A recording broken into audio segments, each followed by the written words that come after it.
Salut à tous, alors aujourd'hui je vais vous montrer comment faire des cordons bleus maison. Alors pour commencer, nous allons prendre, donc vous pouvez prendre des blancs de poulet, des escalopes de dinde, des escalopes de veau, peu importe, à votre guise. Pour avoir un beau cordon bleu, on va commencer par aplatir nos escalopes.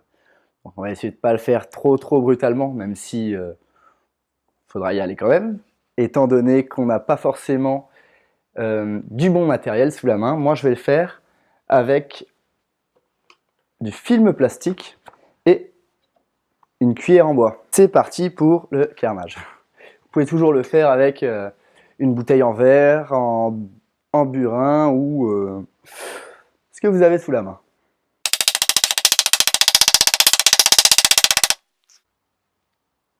Voilà, je pense que c'est suffisamment plat pour pouvoir travailler avec la volaille. Bon, alors une fois que vous avez votre morceau de viande bien aplati, alors vous prenez le côté bien lisse que vous le mettez en dessous, ce sera beaucoup plus joli à voir.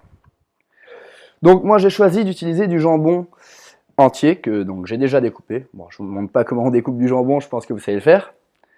On va prendre une belle tranche de jambon, hop, ainsi que, alors moi j'ai utilisé du parmesan parce que j'avais que ça, mais utilisez un bon fromage, de préférence du fromage râpé si vous n'avez rien d'autre, ça peut toujours faire l'affaire.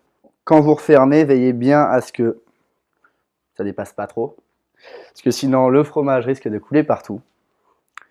On essaye de bien fermer, hop, comme ça, et on va un peu l'aplatir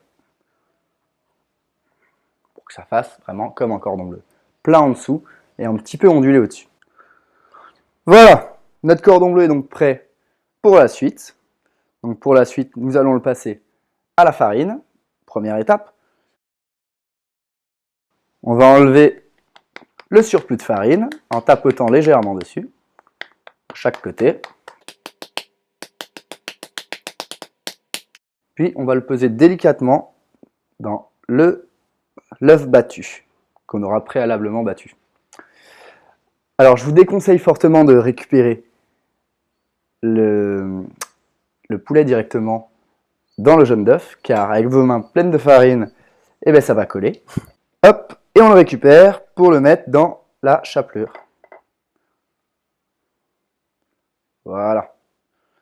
Bon, a priori, de la farine et de la chapelure, ça risque pas de coller, donc voilà, je peux y aller. Sinon, vous pouvez toujours vous laver les mains entre les différentes étapes. On va légèrement tapoter dessus pour enlever le surplus. Encore une fois, au-dessus de l'évier sera plus judicieux. Voilà, nous avons notre cordon bleu fait maison que nous pouvons cuire 3 minutes de chaque côté afin qu'il soit bien doré à feu moyen, afin que l'huile ne soit pas trop chaude.